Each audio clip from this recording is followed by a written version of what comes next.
speak directly to voters. I've talked a lot in this campaign about my family's agricultural background and why it motivated me to run. But for me, it goes a lot deeper than that. It wasn't promised my family would still have the farm to pass on to the next generation. In the 1980s, my grandpa had a farming accident and became a paraplegic, and against all odds, through a lot of sacrifices and hard work, he not only went back to farming, but was able to pass it on to the next generation better than when they found it. And that's what we're going to have to do in Illinois. You know, for years, families in Illinois have worked hard to pass on to their next generation a life that's better than what they had. And for many families in Illinois, that's become impossible because of Illinois state government. But it doesn't have to be this way, and that's why I'm running, because we need a new generation of leadership to do government differently in Illinois. We need to fully fund our schools. We need to bring jobs back so that we can get people back to work. And we need to clean up government and make sure that politicians in Springfield never do this again to our state. So that's why I'm running. I look forward to the questions, and I appreciate the opportunity to be here. Representative, thank you. Also running in the 95th House District is Democrat Mike Mathis. Thank you for having this event tonight. You want to hear a little bit about myself? I'm just a regular guy, no one in particular. I served my country in Vietnam. I've served my community as an alderman and mayor of a small town. I've been a coal miner. I've worked as a job counselor, and I've worked as a small business owner. And throughout all of that, it gives me a unique opportunity to know what this district needs are, what our wants are, what's not being accomplished. We can't go on the way that we've been going on. I have the background to be a state representative. I've worked all my life. I don't know anything else. I know duty to my country, duty to my family, duty to my community. That's all I've ever done and worked hard. So I appreciate your support here tonight, and I hope we can answer all your questions. Thank you. Now to the 99th House District. We'll begin with the challenger in that race, Tony DelGiorno. Thank you, Jim. I was born and raised here in Springfield, raised in a 3-room house over by Bunn Park by a mother that used to work at Secretary of State and quit her job thinking that she could get by with my father on one income at a time when that was possible. My dad had been the top insurance salesman until the recession in the early 80s took his job. We struggled, like many of you have struggled. We found ourselves needing public assistance. And I remember standing in line at the Woodside Township offices, needing government cheese and powdered milk. My dad drove a cab to make ends meet. And through hard work, I was able to get a job working for the Ursuline Sisters and put myself through Catholic High School at Ursuline Academy. And with MAP grants and public assistance, I was able to put myself through college and eventually law school. Because of my parents, I've devoted my career to elder law, helping seniors who need to be remembered as a generation that needs to be cared about. And I thank WMAY and SJR for having this forum tonight. Thank you very much. And last but only in terms of the alphabet, Representative Sara Wojcicki Jimenez. Thank you, Jim, and thank you everyone for being here tonight. This is a very important forum in our community. I'm State Representative Sara Wojcicki Jimenez, and I am currently the state representative in the 99th District. As a former journalist, state worker, and nearly lifelong resident of Sangamon County, it has been an honor to serve you in this position. Our state is in crisis, and even during that crisis, in my short time in office, I feel like I've been able to accomplish some things in a bipartisan way, which includes voting for a stopgap budget, more funding for K-12 education than has happened in a long time. I worked in a bipartisan way with the Springfield Mayor, Jim Langfelder, and Senator Menard to pass a jobs resolution to hopefully bring state jobs back to Springfield, as well as fight to reopen the State Museum, which we've been able to do this summer. I think with my background, skills, and experience, I am the best person to serve in this seat, and I look forward to the questions tonight.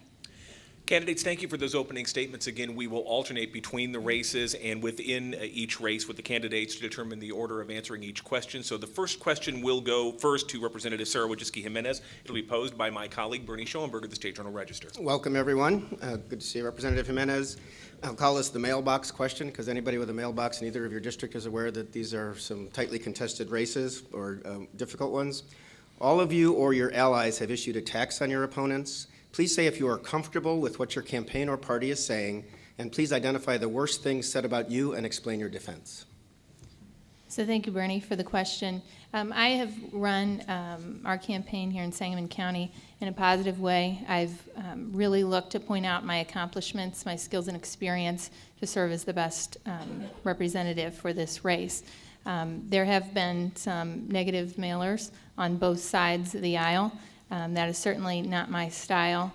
I think anything from my opponent and his allies putting words in a veteran's mouth was deplorable. I think using my name next to a wrecking ball, also not good, or even saying that I've slashed education when in fact we've invested more money in education in nearly a decade.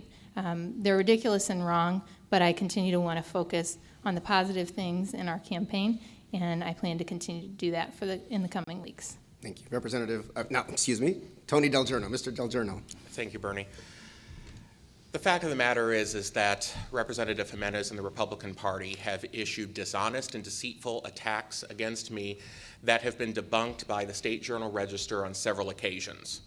And instead, they continue to go after me using these dishonest and deceitful attacks because she really doesn't have a record to run on.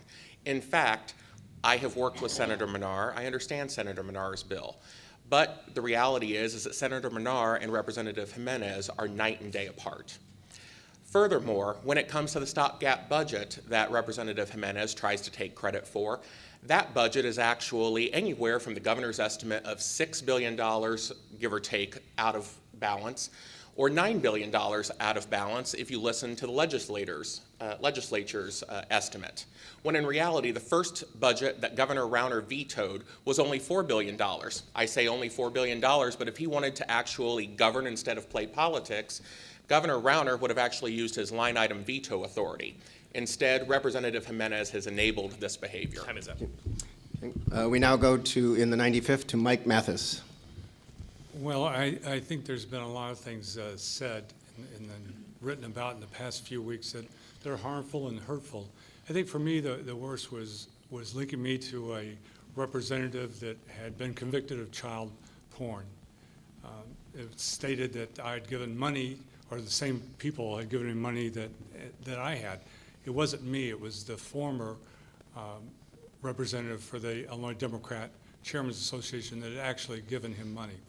But having said that, we can throw this ball back and forth. It's time to stop that. It really doesn't sell. A lot of times I think it might be out of the hands of the people that are running. But I will tell you this, on 2 occasions, I vetoed. I would not sign off on literature that I thought overstepped the bounds. And I will continue to do that throughout the rest of this race. That's the way I feel, and that's the way it's going to be done. Thank you. And now Representative Bourne. I think whether you're new to this or you've been a career politician, you know that this business is difficult and it comes with attacks. And I think that that's why our campaign has been focused on positive issues. That's when I go out, we're focused on solutions for how we can fix Illinois. But I will say that my opponent has said that he signs off on mailers, which means that he has said that attacking me on Medicare and Social Security cuts is fair game, when in fact the citations that they're using have been debunked today as pants on fire lies. And so I think that that's exactly why forums like this are important, so that we can really talk about the issues instead of throwing mud back and forth. And if I could just follow up briefly, your thoughts on what Mr. Mathis was talking about, the Keith Farnham ad? So I think that, there have been a lot of attacks on both sides that are unfair, but that's why our campaign is sending out positive.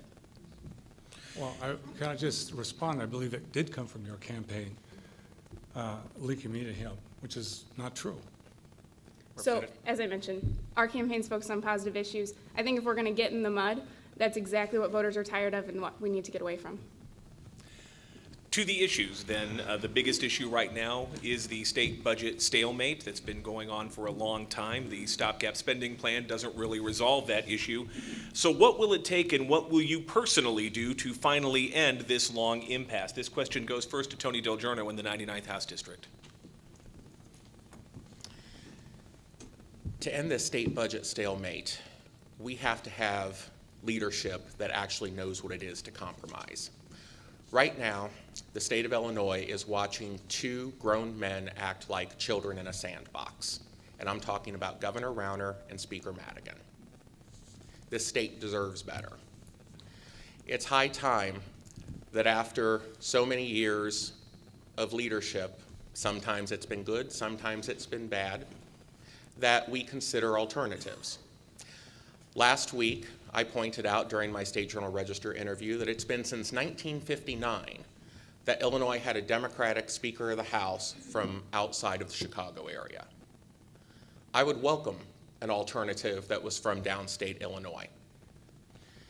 I think that we need to move past it, unfortunately. I think that until the governor and the speaker are both out of the picture, we may very well be in a situation where we're not having anything but stopgap budgets to get us from point A to point B. Representative Sara Wojcicki Jimenez. So I think the question was about how do we get out of the fiscal crisis? How do we resolve the budget impasse, correct? Right. And so Mr. DelGiorno kind of laid out a strategy, but we are in the crisis right now. And I think what will lead to a solution to get us on a path to fiscal solvency in our state is that we have to stop spending more than we take in. And that will be a combination of cuts, reforms, and if we can do that, we need to look at some revenue options. And, you know, just tossing around who the leadership is or isn't, I think Mr. DelGiorno knows that, I think we'd all know if somebody was running against the speaker for a nomination going into the spring. I think people know that that's not going to happen, and so you can talk about that all you want, but that's the card we're dealt, and I believe that he would support the speaker in that role. So we've really got to talk about real solutions and how we can work together. I have a proven record of working in a bipartisan way, and I will continue to do that as state representative. Representative Avery Bourne in the 95th. Again, the question is, what will it take and what can you personally do to try to bring about an end to this budget stalemate? I think, as has been mentioned by both folks already, it's going to take compromise, coming to the table and having the discussion. There were a couple of bills that I presented in the previous General Assembly, either as the sponsor or co-sponsor, that I think would force folks to the table. The first one was a 2-year budgeting plan. Let's move away from having this fight every year. Let's plan into the future.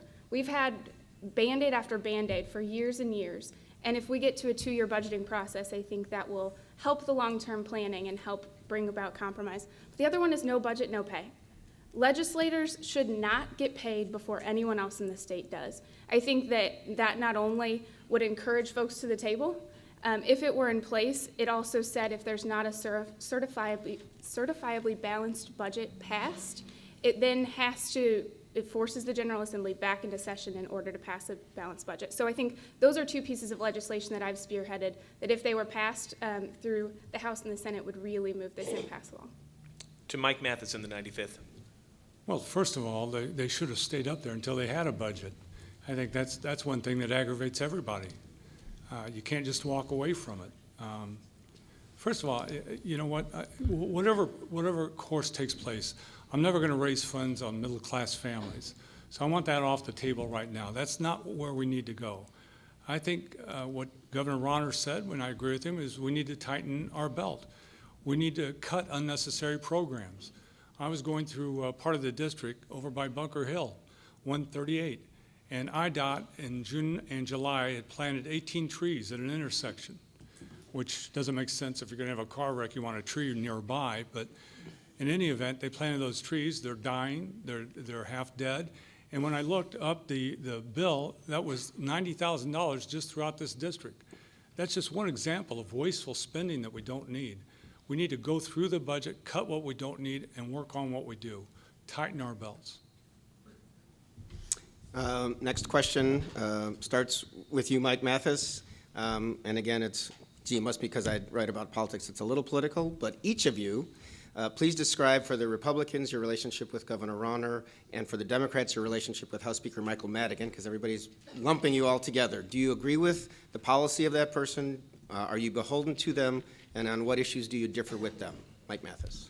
Am I only supposed to speak about the Democrat or the Democrat? The Democrat, okay. Well, listen, I don't hold up for anybody, or no one holds up for me, other than the district where I've lived all my life. That's who I report to. Speaker Madigan has no hold over me or anyone else. I mean, the Illinois House Democrats have put out some flyers for me, which they're doing for the Republicans. But I haven't even spoken to Speaker Madigan. About Speaker Madigan, I hear this all the time. I don't know the man. I know he's been up there for a long time. But look, when they talk about reform and they talk about having term limits, I agree on term limits for people in leadership positions. I think we need to move on in that way. So I think if you're talking about my relationship with him, I think he would tell you that term limits on leadership probably isn't a good idea. But I think it is. I think that's one way that we move forward and continue to move forward in government at the state level. Representative Bourne? So I think that it's important to note that once anyone goes to the General Assembly, they have to vote for a Speaker of the House. And that will be the first vote that's cast, and I think that's an important question to ask every candidate on this stage. But also I will say that I've proven to be an independent voice in the House. I was the only House Republican to co-sponsor Senator Menard's education bill. We have to talk about how we can make sure every student in this state has an appropriate and high-quality education. Also, there was a group of us downstate Republicans who there was not an agriculture education line item in the budget, and we fought to have that put in. There are areas where I differ certainly with the governor, especially on issues of pro-life issues. I've co-sponsored bills not only against Planned Parenthood, but some of the atrocities that we've seen across this state. So the 95th district is a very unique district, just like everywhere else, and I've been really proud to not only represent them, but be their independent voice in the House. Could I just respond, if I may? 30 seconds.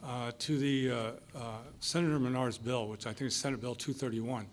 That's been there for a while. What took you so long to sign on to that? So I signed on to it as soon as it passed the Senate and came to the House.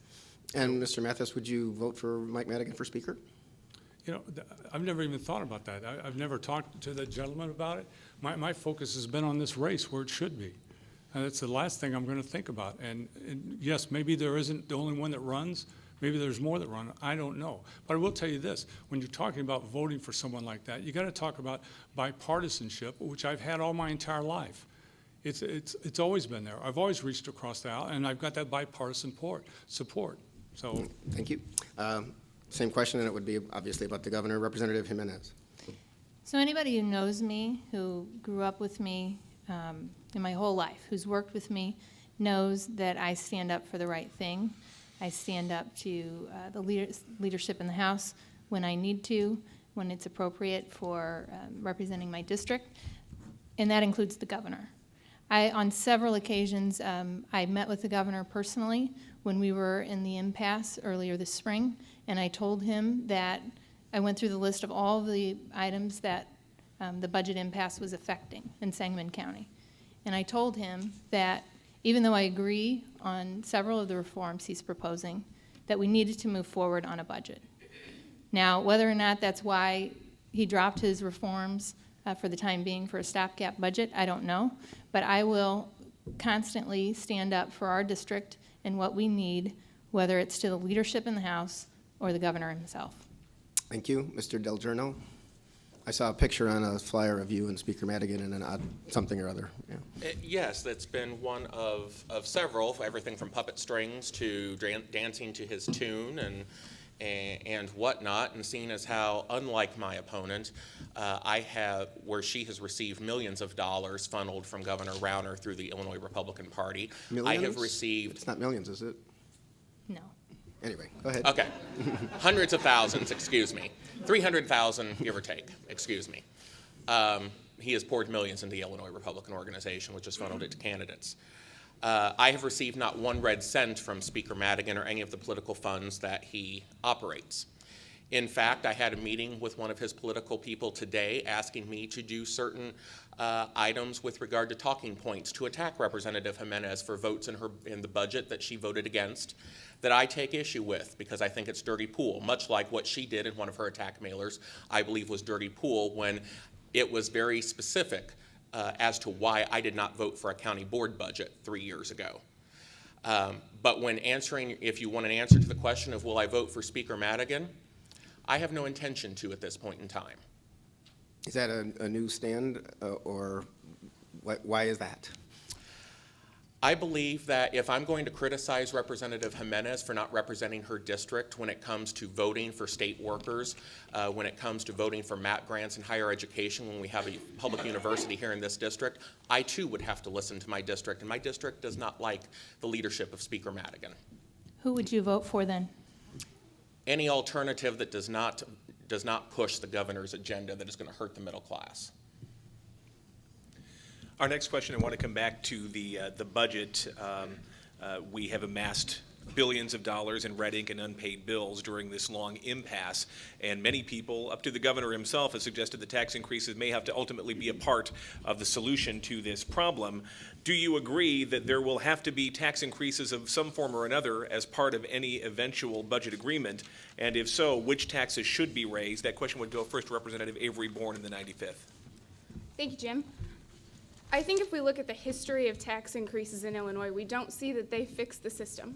So 6 years ago, they passed an income tax increase promising to pay down the debt and put us in right financial footing, and it didn't happen. In fact, they brought in $32 billion extra dollars, spent all of it plus some, and then said, oh, whoops, it didn't happen. And so we cannot ask the families of Illinois for more of their hard-earned money before Illinois gets its fiscal house in order on our own. Just to follow up on that, so you believe the budget can be balanced through billions of dollars in cuts alone? I think that we have to start with ourselves first. We have to do everything possible in Springfield to cut spending, to be efficient, to find those efficiencies, to do government well before we would ever ask folks for more of their hard-earned money. Because if we can't be good stewards of it, it is completely irresponsible to ask for more. Mike Mathis, same question to you. Well, first of all, I'm never going to vote for any tax increase on middle-class families. They're suffering enough. They barely have their heads above water. So that's totally off the table for me, totally off. Not going to happen. But there's other ways that we can get money. Listen, we talk about the tax on millionaires. Let's increase that. Let's close the loopholes on corporations that get by without anything. And, in fact, if we've given any incentives to any businesses that take those incentives and they leave, I think they should have to repay them. That's where we start. And then we cut the budget where we need to. We don't need any more trees planted. We don't need any more programs like that. Go through the budget. But let's have a way we can get some tax dollars here without hurting middle-class families. Let's look at ways that we can save it within the budget. That's the simple way to do it. Once again, the question is, will taxes have to be part of an eventual budget solution? And if so, which taxes should be raised? Tony DelGiorno in the 99th. We can talk about cuts and efficiencies as much as we want, but the reality is that the state of Illinois is going to need new revenues. And the way that I think we are going to have to get there is we need to put on the ballot for the people to decide, like they did in 2014 in an advisory referendum, whether we convert from a flat tax system, where we are one of 6 states still using a flat tax, and going to a fair graduated tax, where we ask the wealthiest among us in the state of Illinois to pay a little bit more. It is appalling that we would want to balance our budget on the backs of seniors, on the backs of students trying to get an education, on the backs of small business owners trying to get started, and at the same time turn around and tell the people of Illinois that what we need to do is destroy your middle class lifestyle. And that's what the governor has pushed for the last year and a half. And your time is up. Representative Sara Wojcicki Jimenez. So I think, as I discussed before, the solution, I think everyone agrees, as I try to talk to people on our side of the aisle, on the other side of the aisle, and I've made that one of my priorities, because the only way forward is in a bipartisan way.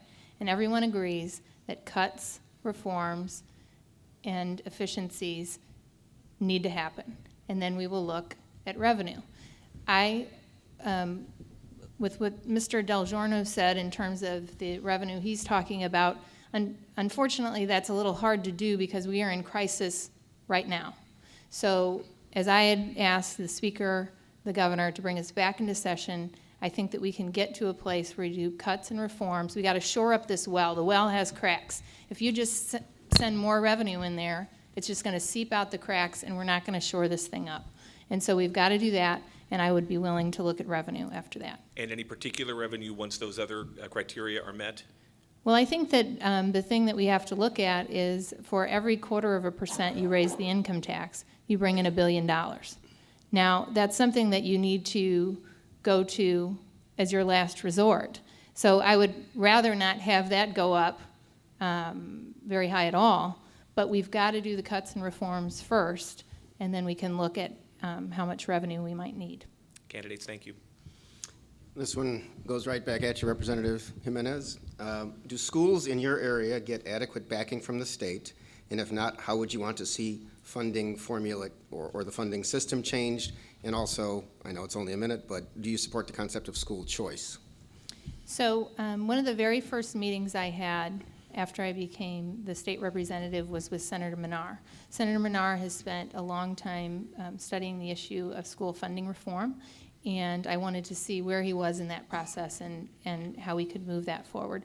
This has been, school funding, state support of schools has been a problem for many, many years when I was on staff in the House, and it's something that has to be addressed. Every student in Illinois should have access to a quality education no matter the zip code.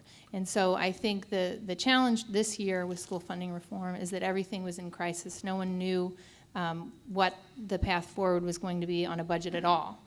And so I think as we look at school funding reform, we have to look at the schools that are getting inadequate support as compared to other parts of the state, and we need to funnel state money that way. Our state invests the lowest amount of funding in schools than any other state in the country, and we must work hard to change that. Okay, and the concept of school choice? School choice, you mean in terms of charter? More charter schools and...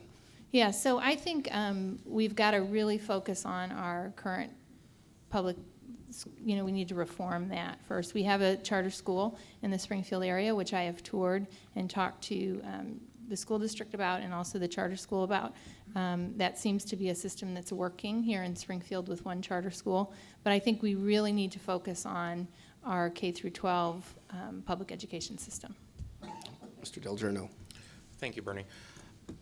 First off, Senator Menard and I have many agreements, one of which is he's supporting my campaign. And he's supporting my campaign despite the fact that I have a disagreement with the school funding formula that he has put forward, because I believe that at this point in time it does offer some winners and some losers. And what we need in education is we need to stop the bleeding for our educational system. So I would rather see that there be a hold harmless be permanently put into place. And the state of Illinois, as is constitutionally required, is supposed to be the primary source of education funding. Instead, with cuts that have continued across the board, education funding has been pushed onto property taxes. If you look at your property tax bill, anywhere from 52 to 65% of your bill goes to the school district if you live in the 99th district. If you want real property tax reform, we have to fully fund education.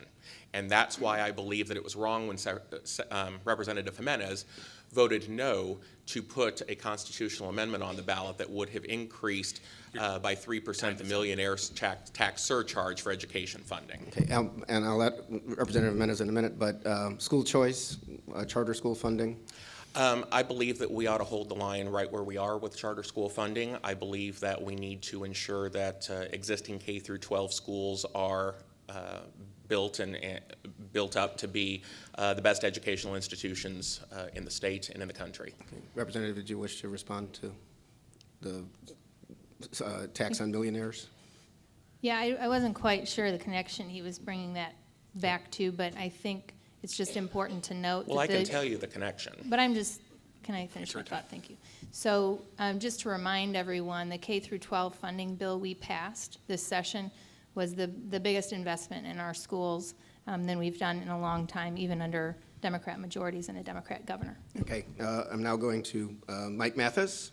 And again, the question was, do schools in your area get enough from the state, and how would you want to see the formula changed? And then the school choice, charter school concept.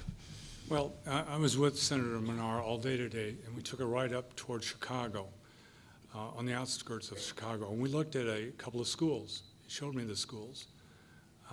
Very interesting, very different from the schools we have back in Gillespie. Very nice. The amenities they had were It was beyond my comprehension that a high school could be this nice, so many opportunities there. And we talked about schools in our area. These schools had laptops at school, and they had ones for at home. The ones in our district don't have any. There's an equity there. His bill is very simply put, and it's a great bill, that we should fund schools by the needs of the students, not by the zip codes. And that's all we have to do. We have great teachers, let them teach. We have great kids, let them have the same opportunities as everyone else. And the school choice concept, charter schools? Yeah, well, listen, I don't think that's worked out in Missouri very well. I don't think it'll work out well here.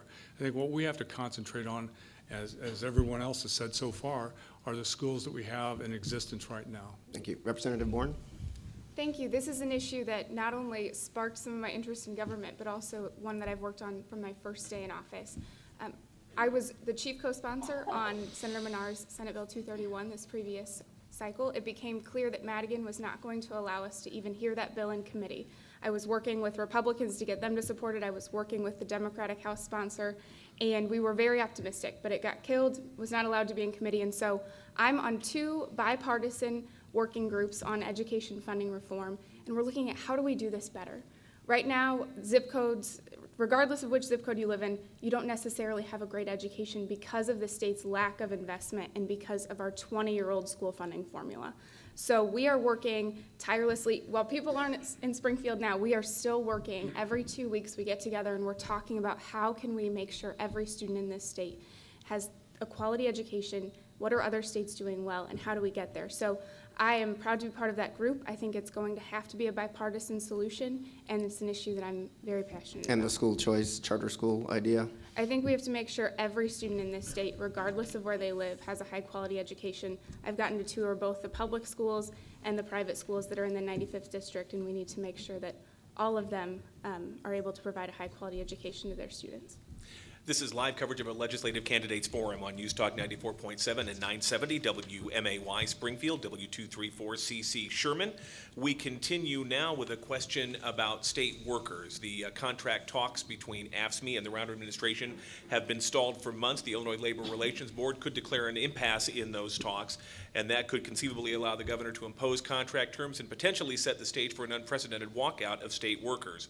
Candidates, is there any role that lawmakers should play to intervene in preventing a possible state work stoppage and a disruption of essential state services? And more broadly, what do you see as the appropriate role of unions in the state government workforce? This question goes first to Tony DelGiorno in the 99th. Thank you very much. Here in the 99th District, the #1 employer in our area is the state of Illinois, followed closely by our medical district. And the medical district is dependent upon state employees using those services. I am an attorney in a small law firm. I have many state workers who are my clients. There are other businesses like car dealerships and restaurants that also rely on state employees to keep their doors open. And unfortunately, the attack that Governor Rauner has begun on state workers and collective bargaining is going to lead to an economic disaster for our area.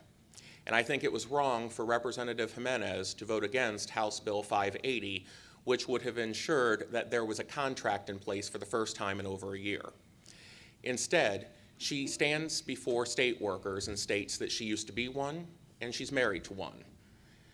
And instead, she voted against state workers and asked the governor to come back to the bargaining table and again, for a third time, voted no to override the veto of House Bill 580, which would have brought stability to our state government and stability to the jobs that are included with state government. Representative Jimenez, your answer? So Mr. DelGiorno correctly states that I was a former state worker.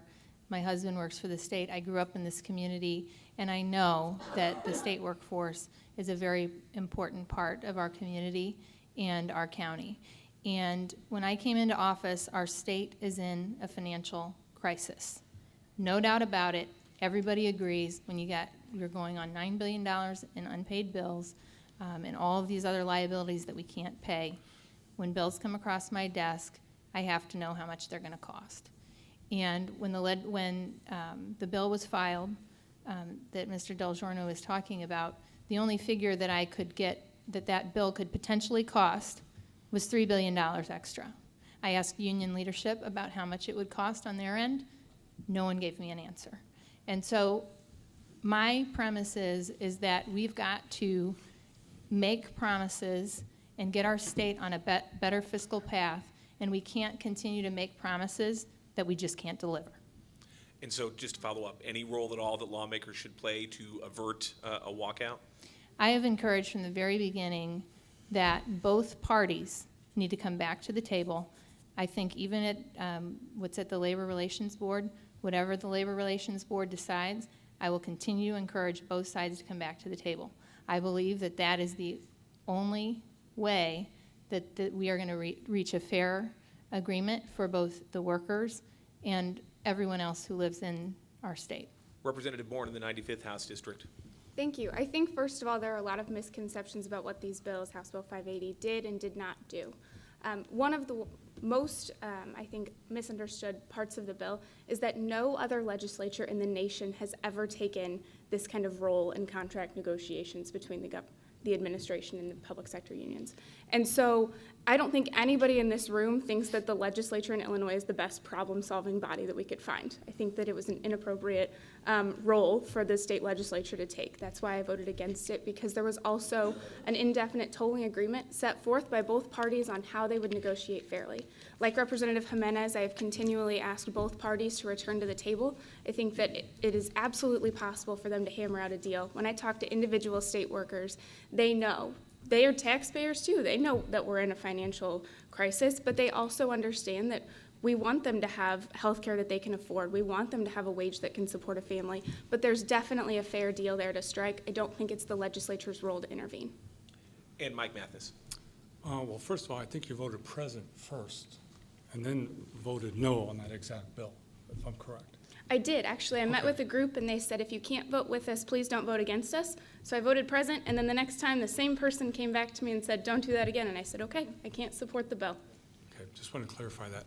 I have experience on both sides of the table as a coal miner and as a local elected official. And I can tell you right now that I never once, not once, ever walked away from the table. We worked it out together, and that's the way you do it. That's the way business is done. You know, I support the proposal because public employees should have collective bargaining rights. They have the right to do that, and they should be able to operate that in good faith. This bill is more important in other ways. It prevents the employees from striking, but it also prevents the governor from locking employees out, and I think that's a good thing. Let's keep working on this. It's worked in the past. It'll work in the future. Thank you. Okay, next question goes to Mr. Mathis. No, I've already answered one. I'm There sorry. you go. I think Given that's fair, too. given the strong language protecting public pensions in the Illinois Constitution, what changes can or should be made to ensure solvency in the pension system long term? Well, first of all, those that are in the pension system are guaranteed that pension. So you might as well take that off the table. If they want to come back and work out some sort of other agreement with newly employed employees, I'm all for that. But it takes all three. It takes to everyone involved to change what we're paying now and what we'll continue to pay unless they bring it to a different level. For all entry employees, this is what we're going to go with, a 401k, whatever it is. But the pensions that we have now, we're guaranteed. They were guaranteed. Now, the Illinois Supreme Court said, well, if all parties go back, they can renegotiate that, right? I would almost bet that they wouldn't let them go back and renegotiate their salaries, would they? No, but they do on the pensions. That's not exactly fair. So I think if you're asking me that, I'm saying that if we're going to do anything on the pension reform, it should be for those starting or those that are in the system for at least 5 years. And any structure to that? I mean, you mentioned 401k. Is that something for new employees? They've already gone to Tier 2. Do you, any particular idea? No, I mentioned 401k. I think that's one way of doing it. I think there are other options as well, you know, but that has to be worked out, and it has to be worked out now, and it's not getting worked out because we're not in session. Representative Bourne. Thank you. First off, a promise is a promise, and I think that's very clear both in the Constitution and in the language of the Supreme Court decision. With that being said, I think we need to be clear about why we are where we are. We are here in our pension crisis because career politicians for years did not fund the pension system the way they said they would. And so for any pension reform, in my opinion, it would have to be for new hires, and we have to make sure that all parties are brought to the table. That's been the problem before. They're done in the bubble in the Capitol with people who are disconnected from the process, and we have to make sure everyone's at the table. I would also say that we need to start with ourselves as legislators. I don't think that the legislature or being in public office was ever intended to be a career. And if we're going to get serious about the business of the state, I have a bill that I've proposed that would phase out legislative pensions. And that says this isn't a career. For any new legislature, there's no pension. And I've taken the option to opt out of the pension system because I think if we're serious about changing government, then we need to start with ourselves. And do you also think 401k is an option for new workers? I think that we have to bring everybody to the table. I mean, bring in every party, decide what's most responsible for the state moving forward. Okay, Representative Jimenez. So I agree with, I think you'll find agreement on this question with this panel, but I think the Constitution is very clear. The Supreme Court has validated that if you're in the pension system or a retiree, your benefit cannot be diminished. So I think now the focus shifts to what can we do going forward. And I agree with the previous two speakers that that's something that we need to work out together in a bipartisan way. All the challenges we face, we have to do that. And it's got to be around some table somewhere where we come together. And because the fact of the matter is that our pension system is the worst pension system funded in the entire country at $115 billion. There's no dispute of that.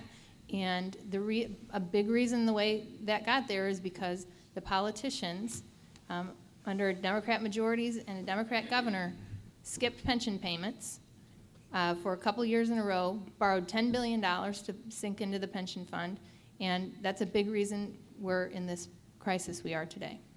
Mr. DelGiorno. It may be odd that the four of us are in agreement on how we move forward with examining a tier 3 in the pension system, for lack of a better term. Ultimately, I think unless we have all stakeholders at the table, the unions, state employees, all at the table so that we can work this out, nothing is going to be able to rectify the situation going forward. That being said, we also have to find a way to fix the problem that we've created over the last 30 years. And the biggest issue is, as Representative Jimenez just pointed out, is the fact that we as a government have failed to fund our pensions adequately. Right now, we are at the end of a bubble payment that was meant to backload the payments that we made to the pension system. What I propose is that we issue pension obligation bonds to replace that money, and with new revenues, we dedicate that first to paying down our pension debt that has accumulated over the course of the last 30-plus years. Our next question hits close to home for me as the parent of a college student. What do you propose to address the issue of college affordability here in Illinois and to repair the damage that's been done to institutions of higher learning during the budget stalemate? This question would go first to Representative Avery Bourne. Thank you. I think that we have to make sure that Illinois is a place where students want to stay and go to college, first of all, because if there are no job opportunities after college, then it is more attractive for them to go out of state. I will also say that there was a group of college students who came to me and asked me about MAP funding, and I was one of the folks in the House who said MAP grants in the stopgap budget were originally just for public universities. And that with Blackburn and Carlinville, we said there is no reason that one student at a public university is any different than a private university at being funded with the MAP grant. And so we fought to have private MAP grant funding included in the stopgap budget, which I think was crucial. But also we have to make sure that there are job training programs in high schools. We have to make sure that there are programs in our community colleges and in our universities that are preparing students for the jobs that are available. And I think we also have to educate students starting in high school at responsible paths moving forward. As someone who is part of the Future Caucus in the House, which is a group of younger legislators who've said it took a generation to get into this mess, it's going to take a new generation to fix it. Looking out for younger Illinoisans is certainly a priority. Mike Mathis. Could you repeat the question, please? Yes, the question is about what would you do to address the issue of college affordability and also to repair the damage that's been done to some Illinois colleges and universities during the budget impasse? Well, it's been a catastrophe. It has. I think like anywhere else, they have to tighten up their belts just like we do. Sometimes I wonder the difference, and maybe some you would know, I wouldn't, where we have chancellors and presidents of colleges making hundreds and hundreds of thousands of dollars, when I'm not sure where all that goes, and what that's for. I would agree that we have to look to our high schools, and we have to start the industrial arts program, vocational education program in our high schools to get them ready to go out to life and to work. It's something that worked before and work again. I think that's something that brings in business to the area. The school reform has to start at the very top. What the top people are paid. We have to look at the cost of educating our children. It's a multi-layered thing, including textbooks, the cost of that, the cost of getting into schools, the cost of everything else. Your time is up. Tony DelGiorno in the 99th House District. Again, the question on college affordability and restoring Illinois colleges and universities. Yes. I was a MAP grant kid myself. I needed to have Pell Grants, MAP grants, working hard with scholarships in order to piece it together to go to Illinois College. And I've got some student loans from Illinois College and $100,000 in student loans left over from law school that I've been paying. So I know what it is for college kids to struggle, and especially when they don't have a job coming right out of school. And that's why I think it's crucial that if we are going to be a state that is attractive for business, we have to actually have an educational system that is first class in this country. Why would any business want to move to this state if we don't have a first-class education system from K through 12 all the way through higher education that you would want to hire from, or where you would want to have your employees educate their children?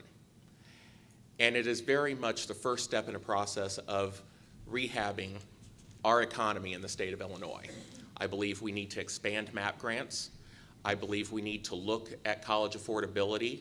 And I believe that it is time to examine fully Representative Gazzardi's recent bill. I'm sorry, your time is yes. up. Representative Thank Jimenez. I am a product of the public higher education system in Illinois. I graduated from SIU Edwardsville with my bachelor's degree and my master's degree right here in the 99th District at UIS. College affordability is a huge topic, not only in Illinois, but across the country. I've worked closely with the Chancellor of UIS and Dr. Warren at Lincoln Land Community College through this crisis in Illinois that we've had over the last year or so, especially, and trying to look at ways to make sure that there is trust from the state that the money is being spent wisely at the community college and the university, and vice versa. And I think I'm working with the U of I in particular on trying to put forward a path, sort of a pact between the state and the university on how we can better prepare in years to come, because this is an issue in our district and across the state. Next question goes back at Representative Jimenez. There's something on the ballot, it's called kind of the lockbox. It says, should transportation taxes be used only for transportation funding? Some people have pointed out, that could be restrictive in some ways, and yet it's popular according to polls. Your thoughts on that? So I voted to, as that was a resolution that we voted for in the House to put on the ballot, and I voted for that to be on the ballot. I think that this is one of those things, as we're looking to prioritize our funding in a crisis, that when people pay their tax at the pump, I think they expect for that money to be used on the roads and the infrastructure. And so I think that this concept is one that we should support, and I plan to do that at the ballot box. Okay, thank you. Mr. DelGiorno? I completely agree. We have to absolutely keep from sweeping funds from other areas where taxes or fees have been imposed to pay for certain programs. I believe this is a first start to make sure that money that's supposed to be dedicated for a program is actually used for that program. We've all seen lottery money that was meant for education be swept elsewhere.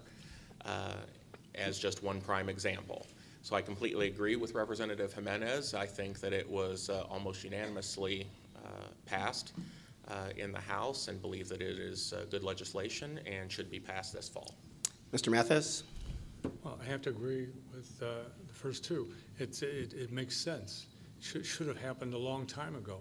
There's too much of magic mixes up there where they change it from this ball to that ball, and you can't follow where it's going. I don't get how they do it, and they do it time and time again. The middle-class families are suffering in this state, and our state is as a low rating among other states as well. We don't have people coming here. We have more people leaving. But this is one way to start to see that the money goes where it's supposed to go, and that anyone, not politicians, not any bureaucrats, not anyone, can divert it. I think that's a wonderful idea. Thank you. Representative Bourne? I think there's agreement. So I voted to put the initiative on the ballot. I think that any way that voters get an option to put a check on legislatures and to make sure that designated funds go to their designated purposes, especially, I mean, when this was put into place, they wanted folks who are using the roads to pay for the roads. And I think that that's what this amendment is proposing. We have time for one more question before we'll go to our closing statements. We're learning a lot about each other during this election year based on people's reactions to the presidential race. Are you willing to tell us who you're supporting for president and why? And this question would go first to Tony DelGiorno in the 99th House District. I am proudly casting my vote in November for Hillary Clinton. When Secretary Clinton came to Springfield in July, I was happy to actually take my 5-year-old daughter, Sophia, down to see the woman who could possibly be the first female president. My daughter had a few moments with Secretary Clinton, although it was probably just a few seconds, but it felt like moments, where she actually turned on the grandma charm, and I was quite impressed to be in her presence. I think that Secretary Clinton has the experience and the vision for our country that we need at this point in time. And I will be proud to call her Madam President come January, and so will my daughter, Sophia. Representative Jimenez? I do not plan to support Hillary Clinton for President of the United States. First of all, we differ on many of the issues, just in general, the policy issues and policy positions that she takes. And secondly, I think that her record so far has proven that she can't be trusted. And so I do not plan to support her. The Republican Party's nominee, Donald Trump, has said some very disgusting and repulsive things of late. And it's a very difficult thing for me, being a victim of stalking and sexual assault in my career. And so I think what's proving to be a very difficult choice for both parties' candidates, but I plan to make up my mind on November 8th. Representative Bourne, are you willing to tell us who you're supporting for president and why? So we cannot afford a Hillary Clinton presidency. Both her lack of support for coal, she was in West Virginia and said she was going to kill coal, the people she could potentially put on the Supreme Court. We've seen her record, and we cannot trust her as president. I think that the last thing Illinois needs and the last thing the United States needs is another career politician. I think we need more outsiders. I think we need someone who is willing to bring in a new perspective. Certainly, I don't agree with everything that any politician says, but I will be voting for our nominee. And Mike Mathis.